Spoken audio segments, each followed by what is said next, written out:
Hi, and thanks for joining us. Holly Shields here with the market closing report on Kalkine TV. You're watching the last trade. Today, the ASX 200 closed 0.200% lower, or 0.54% up, and setting a new 20-day low. The index has lost 1.54% over the past 5 days, but has gained 9.91% over the last year to date. On the sectoral front, 8 of 11 sectors were lower, and materials was the best performer, gaining 1.05% and 2.3% for the past 5 days. The biggest gainer on the ASX pack today was Hub24, up 4.7%. Then following suit, Bapcor rose 4.5%, Domino's Pizza 4.4%, and other top performers include Technology One and Mineral Resources. Then on the other side, top laggard of the day was Unibail-Rodamco Westfield, down 5.5%. Email payments and Vicinity Centres fell as well, 5% each. Then other notable laggards of the day were Centre Group and Endeavour Group as well. Mineral Resources has entered into agreement with Hancock Prospecting and Roy Hill to investigate the development of a new iron ore export facility at the Port of Port Hedland's Stanley Point Berth 3 in Southwest Creek. Today, the company's shares traded up by over 3%. Meanwhile, Pact Group conducted its annual general meeting today, and its shares were down 12% in the afternoon following the release of the commentary that underlying earnings will be lower than the last financial year, with the company not always able to pass on higher costs. And speaking of AGMs, Vulcan Energy Resources, the billion-dollar zero-carbon lithium aspirant backed by Gina Rinehart, announced another offtake agreement for its ores ahead of the AGM today. The company has signed a binding lithium hydroxide offtake agreement to a minimum of 81,000 tonnes and a maximum of 99,000 tonnes of battery-grade lithium over the duration of a 5-year agreement starting in 2026, when it hopes to have commenced production. Vulcan Energy shares traded up by nearly 2% today. And the upmarket department store Myer has locked itself into a new 4-year funding package with major financiers JP Morgan and Gordon Brothers in a move to Chief Executive John King says will help stabilize the business and potentially allow it to begin paying dividends again. Today, Myer shares traded in the green.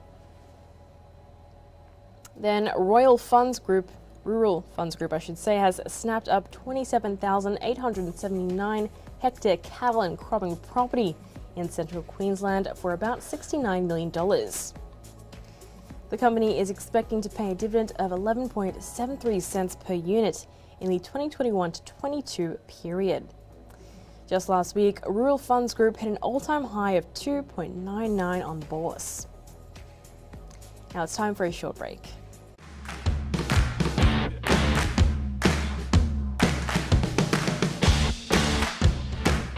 Tune in to stay updated while on the move. We will tell you where the crypto craze has reached, where the property market is headed next, what the world is doing to become more environmentally friendly. Apart from tracking the daily market charter. Be on top of the latest news and announcements with Kalkine TV.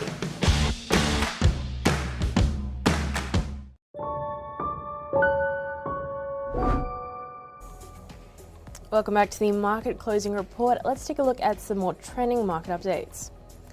On the new listings front, leading Australian operator of short-term rental accommodation, Alogio Group, was listed today following a successful fully underwritten IPO of its shares, which raised $16.5 million at 20 cents a share. Alogio Group operates in a large and fragmented Australian STRA market, currently estimated at nearly $7.3 billion per annum and consisting of over 500,000 holiday properties. Across global markets, investors seem to be pressing the panic button over reports of a new and possibly vaccine-resistant coronavirus variant. The Asian markets fell as the new week opened, but oil rebounded strongly. And Hong Kong's Hang Seng slipped around 0.3%, with Japan's Nikkei 225 declining as well about 1%. but the last trading was around 0.2% lower. Then the Topix index also saw a partial recovery, last dropping 0.59% lower after falling more than 1% earlier in the day. South Korea's Kospi as well shed 0.39%, and the MSCI's broadest index of the Asia-Pacific shares outside of Japan traded 0.1% lower.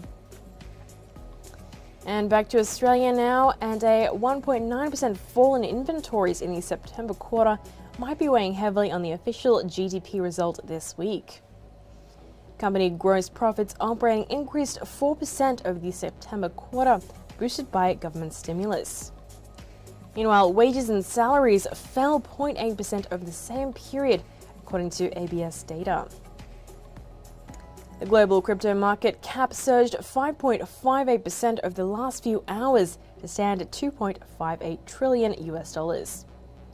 Bitcoin saw a rise in its market dominance by about 0.23% over the last day. And similar to the traditional asset market, the fate of the crypto market could face weeks of uncertainty as investors await Omicron's potential impact. And with that said, that is all for now on the last trade, but tune in tomorrow live from Sydney for the Market Open report on Kalkine TV. This is Holly Shields signing off.